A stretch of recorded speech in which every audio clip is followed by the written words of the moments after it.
E aí pessoal, beleza? Meu nome é Fagner e hoje nós vamos conhecer um pouco mais sobre as estruturas do sistema nervoso.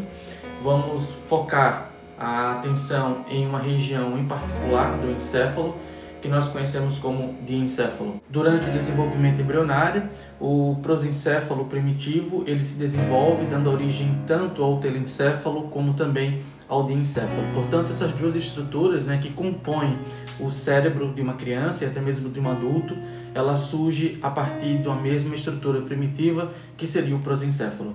O telencéfalo está mais superior, enquanto que o diencéfalo está localizado bem mais internamente. Anatomicamente, o diencéfalo ele apresenta o tálamo, que ocupa cerca de 80% do volume do diencéfalo.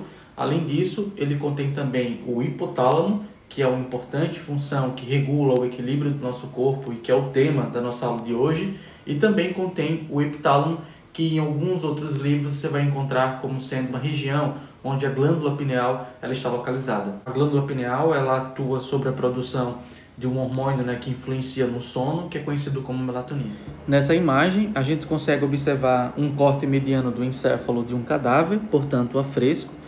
Observe que o encéfalo ele aqui apresenta as três unidades anatômicas que o compõem, o cerebelo, que está localizado mais inferior, juntamente com o tronco encefálico, e também toda essa região superior, que nós conhecemos como cérebro.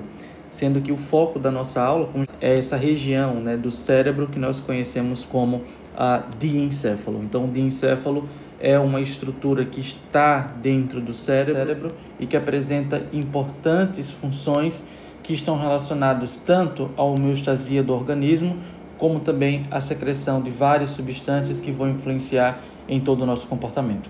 Nesse esquema, a gente consegue observar um pouco mais em detalhes a localização e as estruturas que compõem o diencéfalo. O diencéfalo ele ocupa basicamente essa região onde eu estou apontando com um laser, e observe que circundando o diencéfalo a gente consegue observar o terceiro ventrículo, que é essa região onde vocês observam aí em verde. Observem também que o terceiro ventrículo ele se comunica tanto com os ventrículos superiores ou laterais, que agora eu estou apontando com o laser e que vocês observam aí em cinza, e também se comunica com o quarto ventrículo, que está localizado mais inferiormente e que está associado ao tronco encefálico. Então, o terceiro ventrículo ele é mais central e ocupa, circunda toda a área do diencéfalo e se comunica com os ventrículos laterais e também com o quarto ventrículo mais abaixo. Observem que o terceiro ventrículo ele se comunica com os ventrículos laterais através de uma estrutura que nós conhecemos como forame interventricular e se comunica com o quarto ventrículo através de uma estrutura que nós chamamos de arquiduto mesencefálico. Além disso, vocês conseguem observar também que o diencéfalo ele se comunica com o segundo par de nervos, cranianos, que é o nervo óptico. Esses nervos eles fazem sinapses na região do diencéfalo e posteriormente o estímulo de luz ele é enviado para o lóbulo occipital, que é o lóbulo que está relacionado à visão. Sendo, portanto, o diencéfalo também uma região retransmissora de informações provenientes de várias estações. Nesse sentido, então, observem que estímulos sensoriais provenientes da medula espinal, eles, para chegarem então à região de telencéfalo, a região de substância cinzenta do telencéfalo, observem que esse estímulo ele deve atravessar a região do tronco encefálico e chegar no diencéfalo, e então essa informação ela ser retransmitida para uma região específica dos lóbulos cerebrais.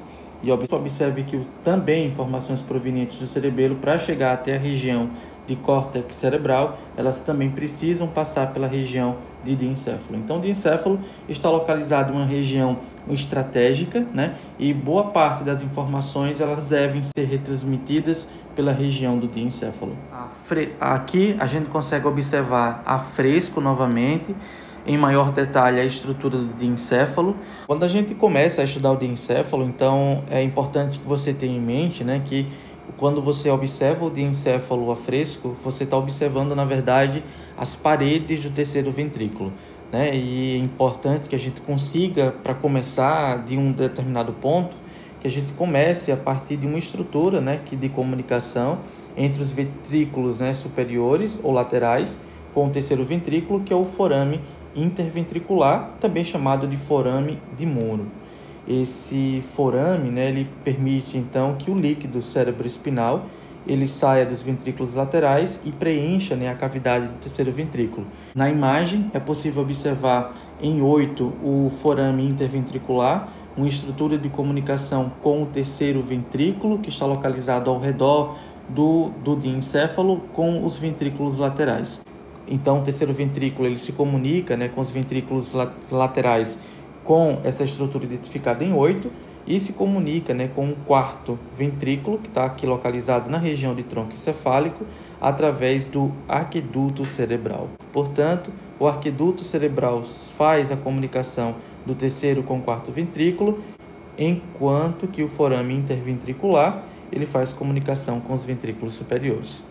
Observem que, contínuo com o forame interventricular, a gente consegue observar uma região em forma de um sulco que nós conhecemos como sulco hipotalâmico. Essa estrutura, né, ela é fundamentalmente importante porque ela subdivide o diencéfalo em regiões. Abaixo desse sulco, a gente consegue observar em 20, né, toda a região de hipotálamo. Então, eu estou, por exemplo, aqui olha, circulando toda a região de hipotálamo e acima desse sulco hipotalâmico eu tenho a região que nós conhecemos como tálamo.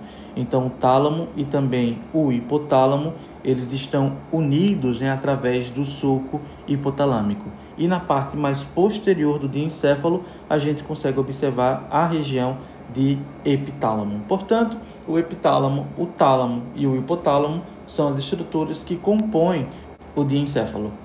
Se a gente for observar essa imagem de uma forma mais criteriosa, nós vamos ver outras estruturas que também são importantes de serem classificadas anatomicamente. O diencéfalo, né, ele contém nas suas paredes comissuras, como a comissura anterior, a comissura posterior, aqui em V2, e a comissura das abênulas. A comissura das abênulas, elas continuam, né, para a região mais superior do diencéfalo, para cima, né, do tálamo, que vocês observam como sendo toda essa região aqui que ocupa quase 80% do diencéfalo.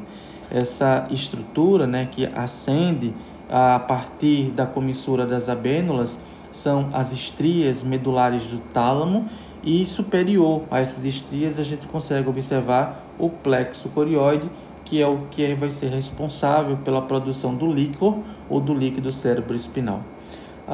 Observem, né, que na região mais posterior do tálamo a gente consegue observar o epitálamo, que contém a glândula pineal, aqui observada em 23. Essa glândula ela é a produtora do hormônio melatonina. Esse hormônio ele é produzido, né, principalmente à noite, quando o estímulo luminoso ele é diminuído. Observem também que na região mais anterior do diencéfalo, abaixo, né, do sulco hipotalâmico, a gente consegue observar aqui o hipotálamo em 20. Observe que as paredes do hipotálamo elas são contínuas, né, com o terceiro ventrículo, como já falei anteriormente. O hipotálamo ele contém o quiasma óptico, que aqui vocês observam em 14. O quiasma óptico é uma estrutura onde os nervos ópticos eles vão sofrer um cruzamento parcial. Posterior ao quiasma óptico, a gente consegue observar aqui, olha, uma região que é conhecida como infundíbulo, que permite que o hipotálamo em 20 se comunique com uma glândula hipófise. Observe que a glândula hipófise ela está assentada, né, ou protegida através de uma estrutura óssea, que é conhecido como célula túrcica do osso esfenoide. Posterior ao infundíbulo, a gente consegue observar aqui o tubo cinério e também os corpos mamilares. Em alguns livros, você pode também encontrar a denominação de que a hipófise ela é o porta-voz do hipotálamo. Isso porque o hipotálamo ele secreta, né, vários tipos de substâncias conhecidas como neurohormônios que vão agir na hipófise, modulando positivamente ou negativamente a secreção de outros hormônios tróficos que vão agir em várias glândulas do nosso corpo e influenciar na reprodução, na sede, na temperatura do nosso corpo e também no metabolismo e dentre outras. Particularmente, agora nós vamos começar a discutir sobre o hipotálamo. Funcionalmente, o hipotálamo ele é muito importante dentro do controle das nossas vísceras, né, dos nossos órgãos internos e também no que se refere ao equilíbrio do nosso corpo, compreendendo, portanto, um termo que em ciências da saúde nós conhecemos como homeostase. Especificamente, né, suas funções elas incluem a regulação do sistema nervoso autônomo, no que se refere, por exemplo, à frequência cardíaca, à pressão sanguínea, à respiração e também o processo digestivo, a regulação e a expressão das respostas emocionais, né? Além disso, o equilíbrio hídrico, a quantidade de água, né, que fica dentro do nosso corpo, é um controle, né, hipotalâmico, inclusive a sede, o comportamento motivado.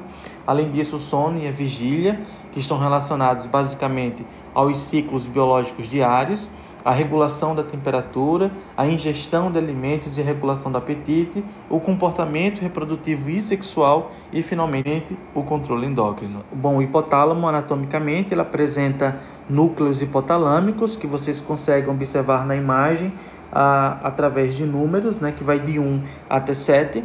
Esses núcleos hipotalâmicos, eles estão agrupados basicamente em 3 regiões anatômicas do hipotálamo. Essas regiões elas podem ser identificadas e eu vou fazer um círculo aqui para compreender cada uma delas, tá? Então, olha, a região anterior que está acima do quiasma óptico, então basicamente agrupa esses núcleos daqui. Além disso, o hipotálamo ele vai apresentar uma região que nós conhecemos como região tuberal, que está acima do túber cinéreo e faz comunicação com o infundíbulo, que está em contato, portanto, com a glândula hipófise. E uma outra região, e além disso, uma outra região conhecida como região, né, posterior, que inclui os corpos mamilares.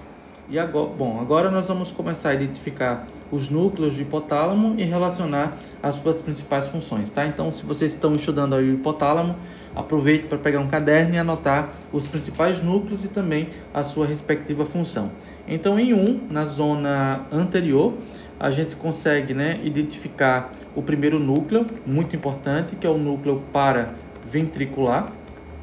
Esse núcleo, ele é um núcleo importante de células nervosas, onde vai ocorrer, né, a secreção de determinados tipos de hormônios. Esses hormônios são apenas 2, né, que são produzidos pelo hipotálamo, que é o hormônio ADH, também conhecido como hormônio antidiurético, também chamado de vasopressina, né? Esse hormônio ele inibe a micção, portanto, é um hormônio que atua na corrente sanguínea, né? Favorecendo, portanto, a não eliminação de água através da urina, e também um outro hormônio conhecido como ocitocina. Então, ADH e ocitocina são os 2 hormônios que são produzidos pelo hipotálamo no núcleo paraventricular, que tem uma importante função na homeostasia do corpo, garantindo, né, que o corpo ele armazene água em condições, por exemplo, de desidratação, e a ocitocina, que é um hormônio influenciado em vários processos.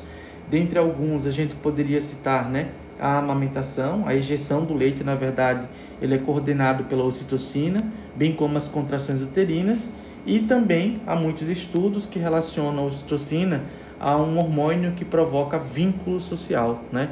Então, a nossa capacidade, por exemplo, de se aproximar de algumas pessoas, ou até mesmo aquela sensação de bem-estar, de proteção que a gente apresenta quando abraça alguém, por exemplo, é devido, por exemplo, à liberação desse hormônio pelo hipotálamo, no que se refere às células que estão presentes no núcleo paraventricular. O outro núcleo, identificado aí em 2, é um núcleo que é conhecido como núcleo posterior. Esse núcleo está localizado numa região posterior, né, do hipotálamo, e ele atua como um centro de conservação de calor do corpo, ok? De calor do corpo. Então, ele é basicamente um regulador da temperatura corpórea. Além disso, através desses neurônios, né, que estão localizados nessa região, é possível, por exemplo, em alguns momentos a gente sentir arrepios, né, cutâneos. Além disso, o terceiro núcleo, aí ele está identificado como sendo um dorso medial. ele vai ser responsável basicamente pela regulação de processos metabólicos. O 4 é conhecido como sendo o supraóptico. Neste caso, esse tipo de núcleo ele vai estar relacionado, né, também com a secreção de DHA e ocitocina. O 5 é o núcleo ventromedial. Esse núcleo ventromedial ele vai estar relacionado basicamente ao centro da saciedade, né, e portanto contribuindo aí para a sensação de saciedade e estímulo do comportamento de comer. O núcleo 6, que vai ser denominado de núcleo arqueado. Esse conjunto, né, de células nervosas ele vai ser responsável pela produção de fatores de liberação e inibição do próprio hipotálamo. Então, é uma região, né, do hipotálamo que vai controlar o próprio hipotálamo, por assim dizer. Então, ele vai regular ações hipotalâmicas.